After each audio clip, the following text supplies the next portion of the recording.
October 2nd, 1971, Soul Train made its national debut.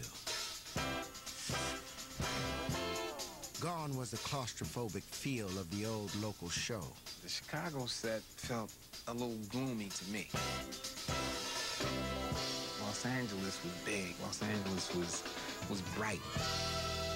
It was like night and day. This was L.A., baby. The big time. The hippest trip in America. 16 non-stop minutes across the tracks of your mind into the exciting world of soul. Don had grand ambitions for the show. Unfortunately, selling those dreams into syndication was tougher than he anticipated.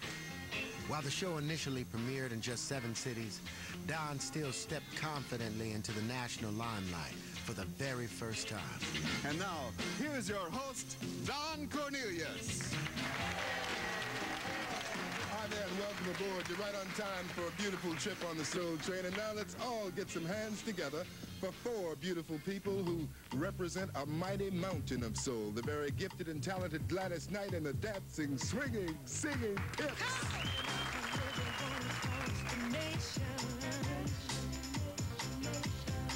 Gladys Knight was the key to us getting a syndication deal because we had to have a major star.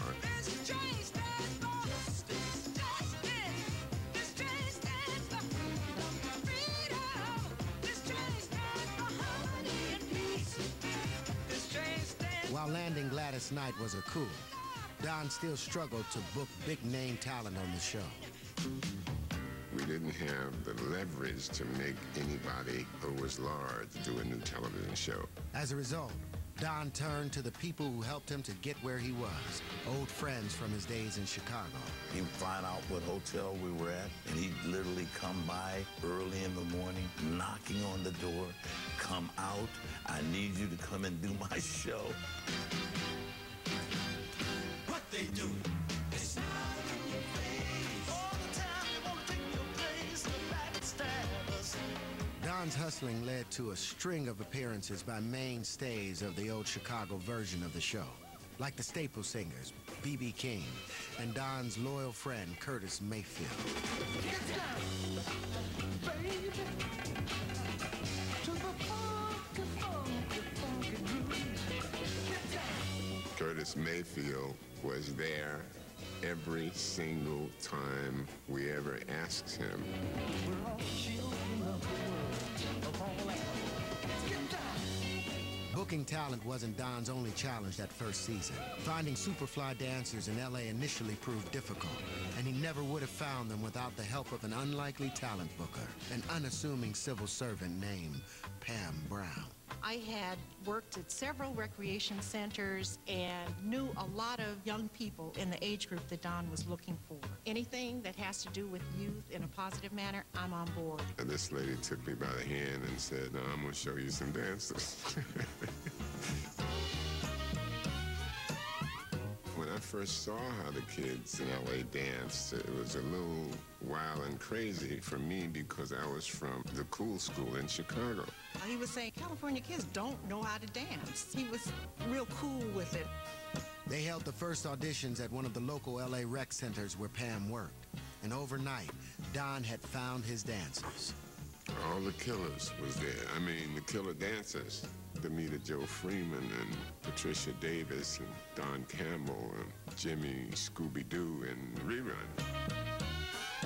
They were all at that first audition, and they were kicking legs and feet high and spinning, doing the splits and flipping. If you had given me a choice, I would have said to all of them, please don't dance like that.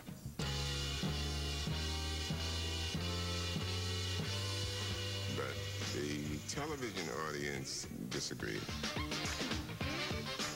The outrageous L.A. dancers were an instant hit with kids all across the country. I remember me and my older cousins getting up in front of the television and trying to do the Funky Penguin. This was your only source of what the latest dances were, so you pretty much had to use your memory to memorize everything, or else he had to wait an entire week and hope that they did that same move again. What do you call it? That was PA Slaughter.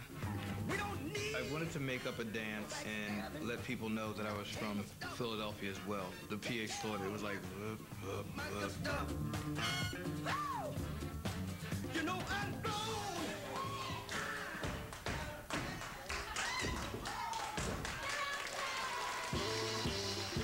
The dancers, in my book, had to be one of the most important elements of that show.